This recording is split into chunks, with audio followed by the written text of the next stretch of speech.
Hello hi नमस्कार, स्वागत है आपका एसएसबी दिल से पर। और आज की इस वीडियो में मैं आपको अपनी एसएसबी की सच्ची कहानी बताने वाला हूँ। 3.5 साल मैंने इस करियर को दिए और मेरे साथ screen out, conference out, medical rejection और रिकमेंडेशन सब कुछ हुआ है। मतलब जो भी किसी एसएसबी एस्पिरेंट के साथ हो सकता है ना, वो सब कुछ मेरे साथ हुआ है। और आई एम प्रीटी श्योर इस वीडियो के एंड तक आपको सीखने को भी बहुत कुछ मिलेगा इस मेरी जर्नी के थ्रू, राइट। तो बताता हूँ आपको। तो मेरी एसएसबी की जर्नी शुरू हुई 2018 में, जब मैं अपने कॉलेज के फाइनल ईयर में था। तो मैंने बीटेक किया है सिविल इंजीनियरिंग मैंने करी है। तो मैंने जुलाई में मुझे कॉल लेटर आया था एसएससी टेक एंट्री के थ्रू। एसएससी टेक और टीजीसी दो एंट्रीज होती है जो डायरेक्ट एंट्रीज होती है बीटेक वालों के लिए। यहाँ पे कोई एग्जाम आपको नहीं देना होता, हलवा एंट्री बेसिकली इन्हें कहा जाता है, ठीक है। तो मैंने अप्लाई किया और जुलाई में कॉल लेटर आया और सेंटर था इलाहाबाद। तो नॉलेज नहीं था, जैसे ज्यादातर लोगों के साथ होता है। पहली एसएसबी में बहुत कम बच्चों को पता होता है, मुझे भी नहीं पता था। थोड़ा सा मैंने स्टेज 1 के बारे में थोड़ा यूट्यूब पे देख लिया था और OIR PPDT वगैरह के लिए थोड़ा सा प्रिपरेशन करी। और बस स्टेज 2 के तो मुझे टास्क भी नहीं पता था कि क्या होते हैं क्या नहीं होते, वहां चले गए मैसेज भी दे दें, ठीक है। तो मकसद ये था कि बस स्क्रीन हो जाऊं, स्टेज 1 क्लियर हो जाए। और रिपोर्टिंग थी 350+ कैंडिडेट्स की, और जो स्क्रीन इन हुए वो हुए सिर्फ 17 लोग। मैं स्क्रीन आउट हो गया, ठीक है। तो आई वाज शॉक। मतलब शॉक इस बात पे नहीं था कि मैं स्क्रीन आउट हो गया, शौक था कि 350+ कैंडिडेट में से सिर्फ 17 लोग लिए। इतना खराब रेशियो। वैसे डायरेक्ट एंट्रीज में खराब रेशियो ही होता है, बहुत कम बच्चे स्क्रीन इन होते हैं, बट ये कुछ ज्यादा ही खराब था, मेरे केस में हो गया था। और तो यहाँ से पता लगा अच्छा ऐसा होता है, इतना डिफिकल्ट है क्या। फिर यहाँ से मुझे पता लगा। फिर आई वॉज प्लेस्ड, मैं प्लेस हुआ था एक कंस्ट्रक्शन कंपनी में, मॉन्टे कार्लो कंस्ट्रक्शन लिमिटेड। वहां पे मैंने 4 महीने वर्क किया और फिर मुझे समझ में आ गया कि यार ये काम बहुत बोरिंग और बकवास है, जिंदगी भर तो मैं ऐसा काम नहीं कर सकता, ठीक है। तो मैंने वो छोड़ दी, नौकरी छोड़ दी। और फिर मैंने सोचा कि मैं क्या कर सकता हूँ, मेरी क्या मतलब हॉबीज इंटरेस्ट क्या है। फिर मुझे समझ में आया कि मैंने थोड़ा स्पोर्ट्स, एडवेंचर, थ्रिल, ये चीजें मुझे बड़ी पसंद है। मुझे मतलब फिजिकल एक्टिविटीज करने में बहुत मजा आता है। तो मुझे लगा यार defence is the career option for me, और मैंने डिसाइड कर लिया कि अब तो बस ये ही करना है, ठीक है। और पूरे जोर शोर से बस एसएसबी के लिए प्रिपरेशन शुरू करनी मैंने स्टार्ट कर दी। और मैंने अपनी सेकंड एसएसबी से पहले मैंने फिर गाइडेंस ली, मैं चला गया एफपा। पहले मैं बता दूं कि ये कोई पेड प्रमोशन नहीं कर रहा मैं, यहाँ पे मैं ऑनेस्ट जर्नी बता रहा हूँ, ठीक है। तो जो हुआ वो बता रहा हूँ, किसी को पैसे नहीं दिए मैंने, किसी ने मुझे पैसे नहीं दिए प्रमोशन के लिए। तो एफपा में गया और एफपा में 15 दिन का कोर्स था। वहां से सब कुछ सीखा, जीडीओ, साइक इंटरव्यू, ये सब कुछ जो होता है, ठीक है। और फिर मैं गया अपने सेकंड अटेम्प्ट के लिए, जो था मेरा बैंगलोर में, और यहाँ भी मैं हो गया स्क्रीन आउट, ठीक है। फिर मेरा तीसरा अटेम्प्ट जो था कपूरथला में, और यहाँ भी मैं हो गया स्क्रीन आउट। फिर मेरा चौथा अटेम्प्ट था भोपाल में, ठीक है। ये भी डायरेक्ट एंट्रीज ही है, सारी डायरेक्ट एंट्रीज के थ्रू में जाता था। चौथा अटेम्प्ट भोपाल में, और यहाँ भी मैं हो गया स्क्रीन आउट। तो लगातार 4 स्क्रीन आउट्स मैंने देख लिए। और मतलब उस टाइम मुझे याद है जब मैं भोपाल से वापस आया था बस में, तो बहुत ही दुखी था, सैड था। मुझे लगा यार क्या हो रहा है, मतलब स्क्रीन इन ही नहीं हो पा रहा मैं। मतलब उस टाइम तक ना, अगर मैं किसी कॉन्फ्रेंस आउट बंदे को भी देखता था ना, तो सेल्फ एस्टीम इतना लो था, मुझे लगता था यार वाह, मतलब वो भी भगवान जैसे मुझे लगते थे कि भाई कॉन्फ्रेंस तक गया बंदा, मतलब कुछ तो बात होगी इसमें, ठीक है। तो ऐसा सिनेरियो था उस टाइम पे। और फिर से चौथे अटेम्प्ट के बाद मैंने अपनी प्रिपरेशन शुरू करी, और उस टाइम पे मैंने स्टेज 1 पे बहुत ज्यादा फोकस शुरू कर दिया। OI की रोजाना प्रैक्टिस, सुबह और शाम को PPDT की प्रैक्टिस, स्टोरी लिखता था, नरेट करता था। मतलब आई रिमेम्बर जब मैं रोड पे भी कभी वॉक करने जाता था ना, तो वहां पे भी मैं मतलब नरेट करने लगता था अपनी स्टोरी को। मतलब ऐसा थोड़ा पागल वाला, वो जो पढ़ाई में पागल हो जाता है ना, वैसा टाइप का हो गया था मैं ताकि स्टेज 1 तो कब एटलीस्ट क्लियर हो जाए। और मैंने उस टाइम पे एक और, मैं देहरादून में उस टाइम पे था, तो देहरादून में एक कोचिंग है SSB UGC नाम से, मैंने उस कोचिंग को ज्वाइन कर लिया। और वहां पे भी मेरा एक्सपीरियंस अच्छा रहा और बहुत कुछ वहां से भी सीखने को मिला। फिर मेरा 5th अटेम्प्ट आता है कपूरथला में, कपूरथला में गया, इस बार स्क्रीन इन हो गया, तो बहुत ही ज्यादा खुशी थी। मतलब स्क्रीन इन होने की बहुत ज्यादा खुशी थी, रिकमेंडेशन तो सोची भी नहीं थी। बहुत खुश हुआ कि चल अब 5 दिन का प्रोसीजर तो मैं आराम से देखूंगा। और लकीली उसके बाद मैं वहां रिकमेंड भी हो गया, तो बहुत ही ज्यादा खुश था।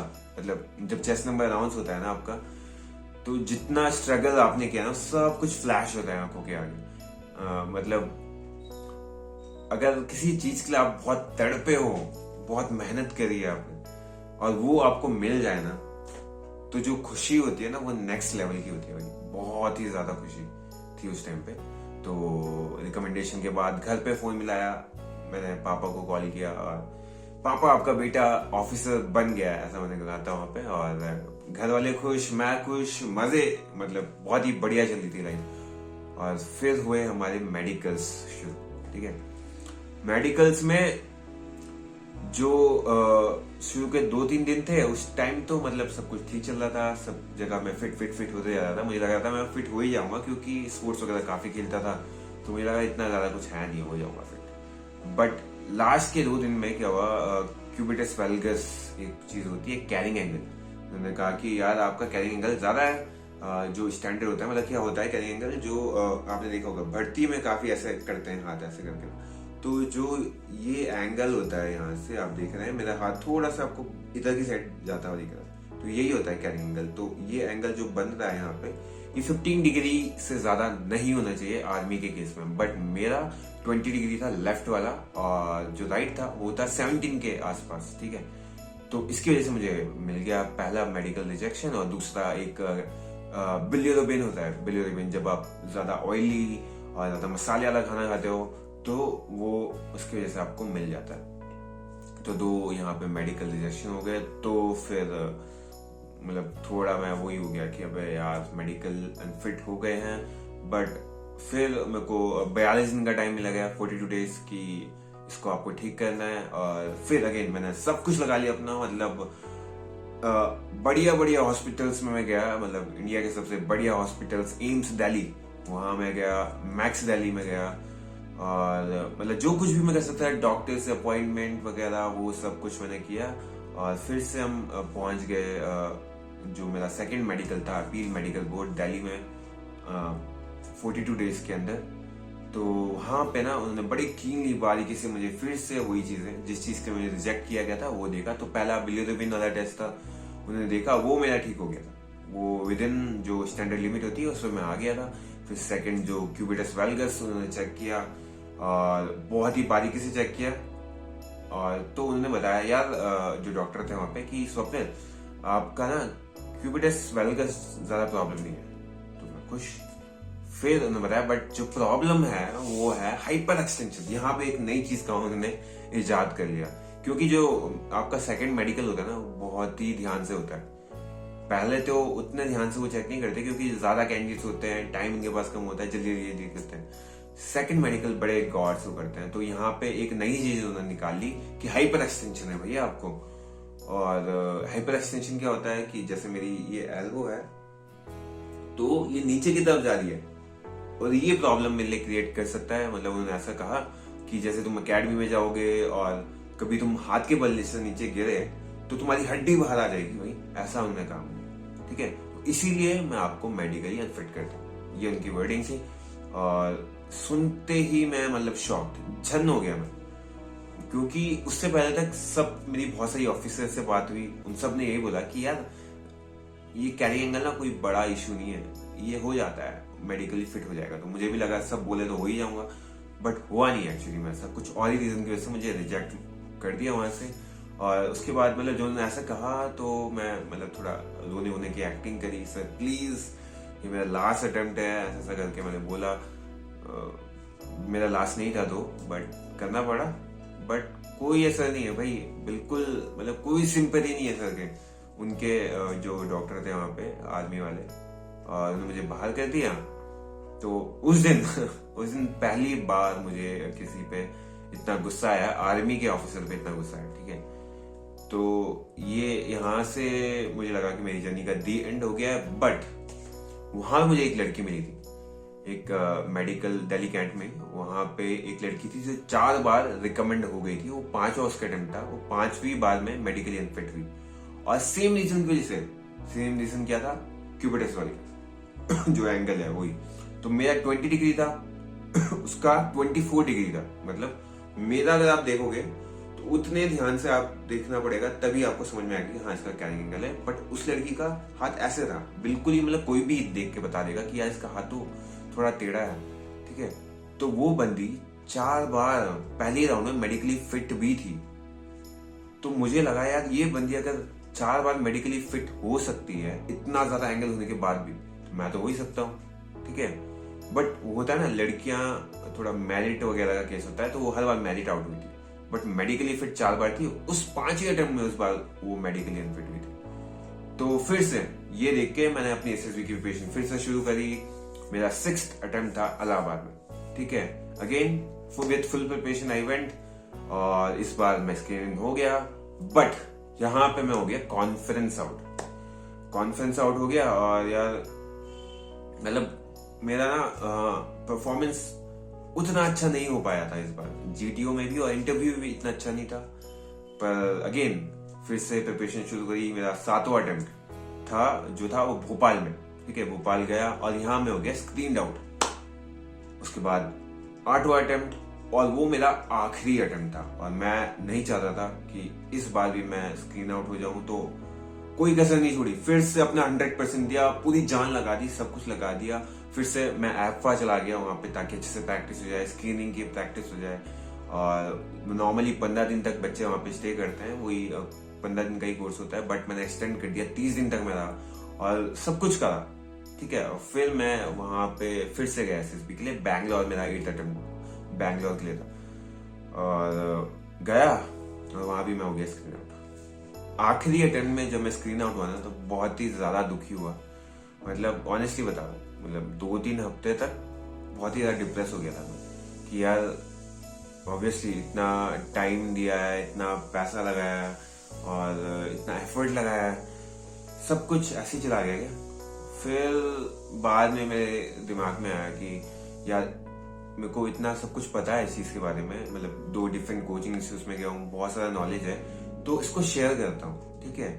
मैं अकेडमी नहीं जा पाया, बट क्या पता मेरे इस नॉलेज की वजह से अगर एक भी कैंडिडेट अकेडमी चला गया ना, तो मतलब मेरा ये सब कुछ इतनी मेहनत सफल हो जाएगी। तो मैंने वही किया कि दोनों कोचिंग इंस्टीट्यूट्स के जो भी नोट्स थे उनको मर्ज किया, जो कॉमन बातें वो कहते हैं डिट्टो मैंने डाली अपने फ्री एसएसबी कोचिंग सीरीज में। और जो एम यही था कि मतलब कोई तो, मतलब एक बंदा भी अगर इसको देख के अकेडमी चले जाए तो सफल हो गया, मेरा इतनी मेहनत सफल हो गई। और अभी आई एम हैप्पी कि मतलब कुछ कैंडिडेट्स चले गए उसको देख के अकेडमी, एंड अच्छा लगता है अभी देख के। तो this was my overall journey. मतलब अप एंड डाउन, बहुत सारे रोलर कोस्टर जो राइड रहा है, बहुत ही ज्यादा अप्स एंड डाउन है। और मतलब मैं तो यही बात कहूंगा लास्ट में आपको कि SSB specially stage 1 is very unpredictable, बहुत ही ज्यादा अनप्रेडिक्टेबल है। और stage 1 not stage 2, stage 1 predictable है। तो अपनी ना, अगर आप प्रिपरेशन कर रहे हो डिफेंस के लिए, एसएसबी के लिए, तो पूरी जान लगा दो, जो कर सकते हो कर लो, ठीक है। अगर होता है तो ठीक है, नहीं भी होता है ना तो भी कोई दुखी होने की बात नहीं है, क्योंकि एसएसबी के चक्कर में ना जो पर्सनैलिटी का ट्रांसफॉर्मेशन होता है वो बहुत ही जबरदस्त है। मतलब मैं अपना बता दूं, मतलब पहले मैं बहुत ही शाय, बहुत ही हेजिटेट करने वाला लड़का था। मुझे मेरे पसीने छूट जाते थे जब मैं किसी 3-4 लोगों के सामने बोलता था, ऑनेस्टली बता रहा हूँ। अभी I am a completely different person.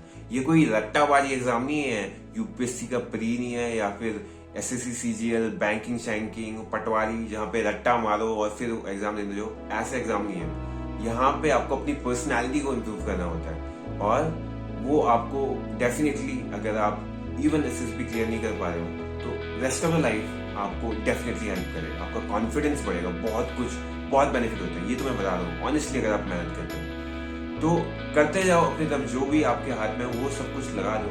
होता तो ठीक है, नहीं होता तो कोई बात नहीं, आप इम्प्रूव करोगे, कुछ ना कुछ तो अच्छा कर ही दोगे आप, ठीक है। So this was my overall journey. I hope आपको पसंद आई हो। बताओ कमेंट सेक्शन में कैसी लगी आपको। तो मिलते हैं आपसे आगे अगली वीडियो में। जय हिंद।